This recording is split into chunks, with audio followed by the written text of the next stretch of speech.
You are throwing away meat right now, not because it went bad in your hands, because you bought more than you could eat before the expiry date hit. The average American household throws away over $400 of meat per year. Not because the meat was actually bad, because the refrigerator only buys you 5 days and the freezer burns it after 3 months. There is a $3 bag of salt sitting in every grocery store in America that preserves any cut of meat for 12 months at room temperature. No refrigerator, no freezer, no electricity. Your grandmother used it every autumn to preserve the entire winter's meat supply in an afternoon. Stay with me, because by the end of this video you will never throw away meat again. And you will understand why a $3 bag of salt was quietly replaced by a $2,000 appliance that still requires you to throw food away. Here is what the refrigerator industry does not want you to understand. Refrigeration does not preserve food. It slows spoilage. The bacteria and enzymes that decompose meat are still present in your refrigerator. They are simply working more slowly at 38 degrees than at room temperature. The moment the power goes out, they resume at full speed. Salt preservation works differently. Salt draws moisture out of meat through osmosis. Without moisture, the bacteria that cause spoilage cannot survive. The meat does not slow down its decomposition. It stops decomposing entirely. A properly salt-cured piece of meat stored at room temperature in a cool, dry place will last 12 months. Not 5 days. Not 3 months with freezer burn. 12 months. The commercial refrigeration industry generates over $30 billion annually selling you an appliance that still requires you to throw food away every week. The $3 bag of curing salt on the bottom shelf of the grocery store preserves more food than any refrigerator ever built. I walked into a farmhouse in rural Pennsylvania last October. The cellar had 14 sides of bacon hanging from the ceiling. A farmer named Joseph Byler was 64 years old. He said his family had been curing their own meat every November since his great-grandfather built the farmhouse in 1887. He cut me a slice from a side that had been hanging for 7 months. It was the best bacon I had ever eaten.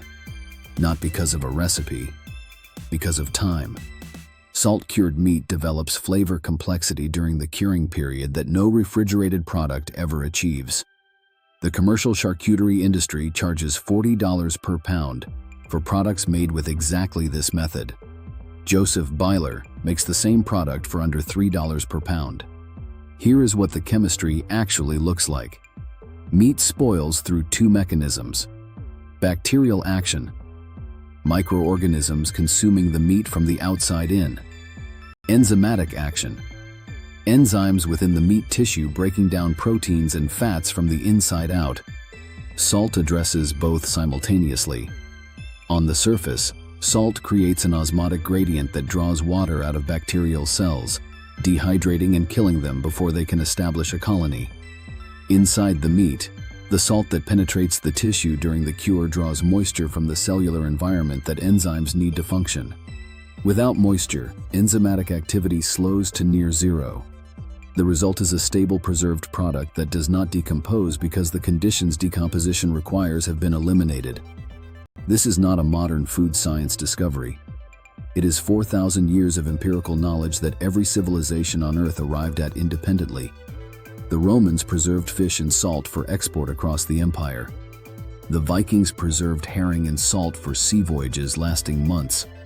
Every American farmhouse before 1920 had a salt barrel in the cellar as the primary food preservation system. The refrigerator did not improve on this. It replaced it with something that requires electricity, costs $2,000, breaks after 15 years, and still does not preserve food as long. Here is exactly how to do it.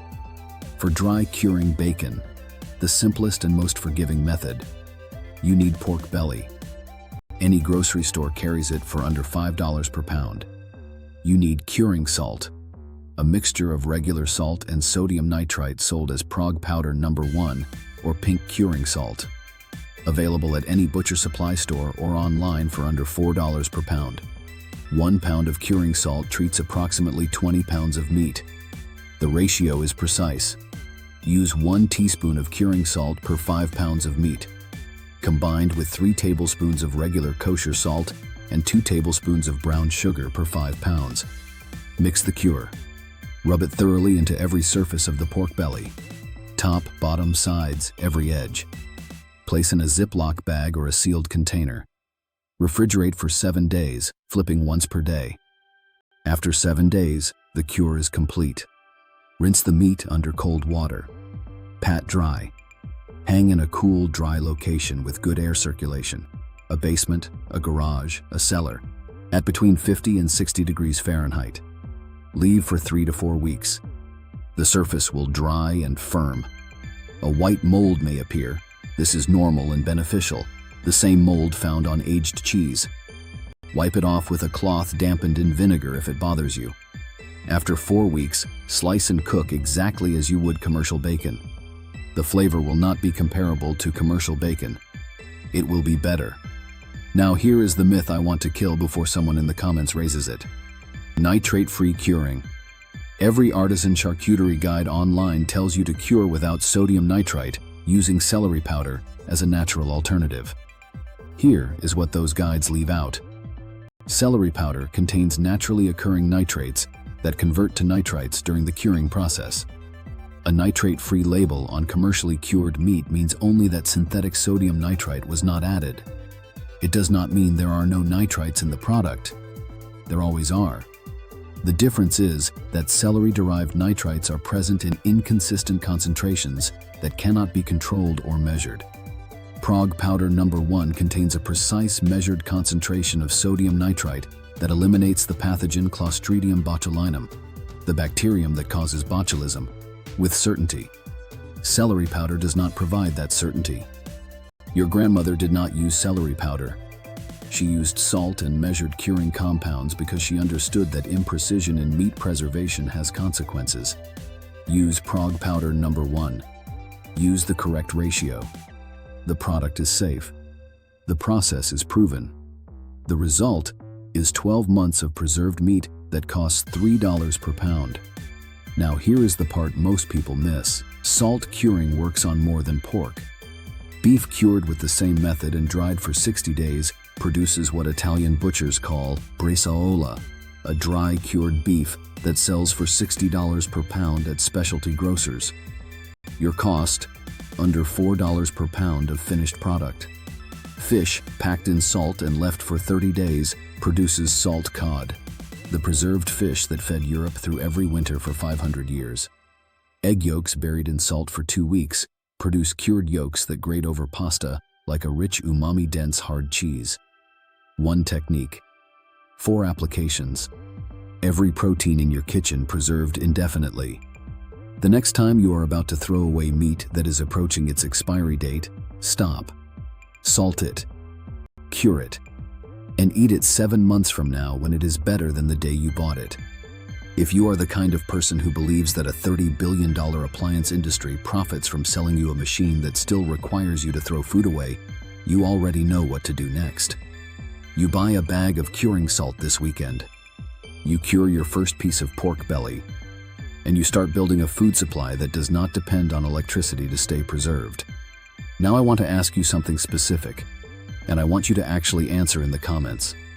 Has anyone in your family ever cured their own meat?